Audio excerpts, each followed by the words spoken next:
Lightning rod is far from being reliable. I mean, it's got to be down more than it's open. But does that mean it wasn't a success? Well, I still think it did great things for Dollywood, but that doesn't mean Dollywood doesn't have their regrets. But the question I'm going to ask in this video is, will we ever see another launched wooden roller coaster?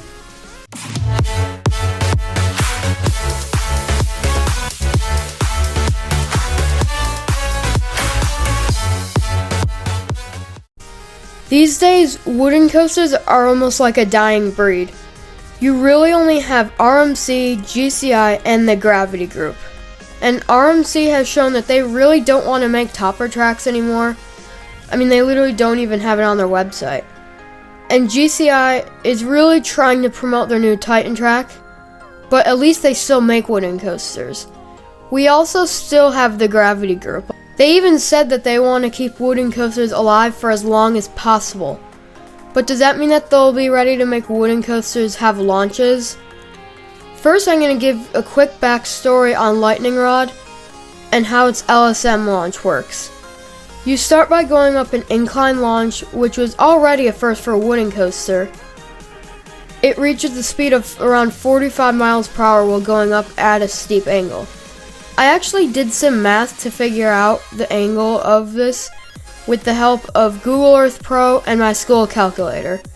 I found out that the length of the incline track is around 306 feet long, and the elevation change between the bottom and top of the launch hill was around 201 feet tall.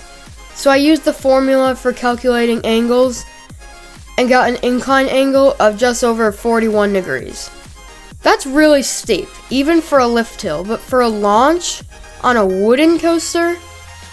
But then you also need to remember, this might not be like completely exact. These are just the stats I found on Google Earth. But anyway, this was a big risk for Dollywood to take, especially when there hadn't even been a launched wooden coaster at all before that. And it came with a lot of problems. The first one happened before it even opened. Its original March 19th, 2016 opening date was postponed to June 13th, 2016 because of a problem in the launch system. Which isn't unusual for coasters to get delayed, but this was different. And it was only the start of Lightning Rod's many breakdowns. Eventually the park had enough of all the downtime and decided to do something about it. So in 2019, they turned the trims on at the top of the launch hill so they slowed you down more, and you no longer flew over the top. This was not only an attempt to make the launch more reliable, but also to help with wear and tear on the track later in the ride.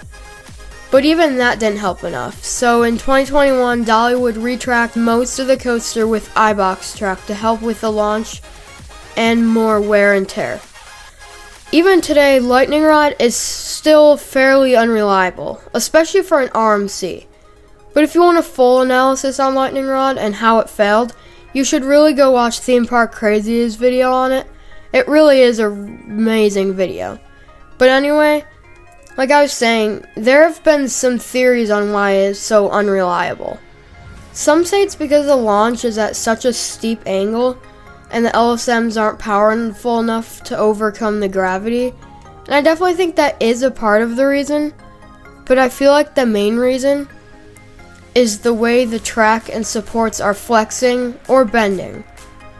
If you don't know, LSMs use magnets that don't come in contact with the terrain, and they need to be as exact as possible.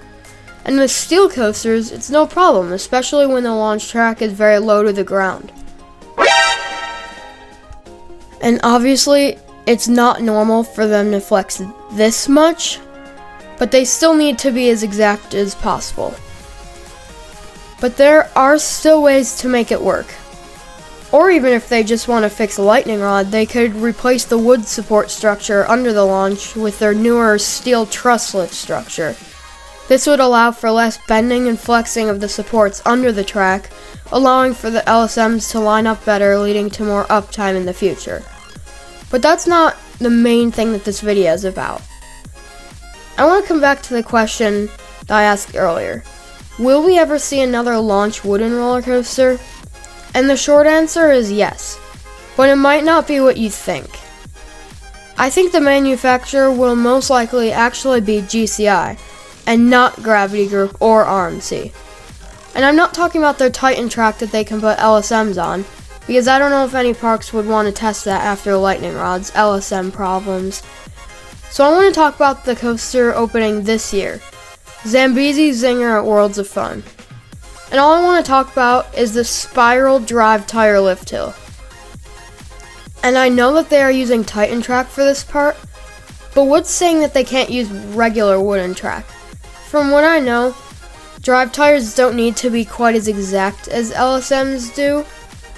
And we've seen that Intamin found out how to make these pretty fast and powerful. But we really don't know until one gets announced, or if one gets announced. So that brings us to the end of the video. If you enjoyed it, please like, comment, and subscribe for more, and I will see you in the next video.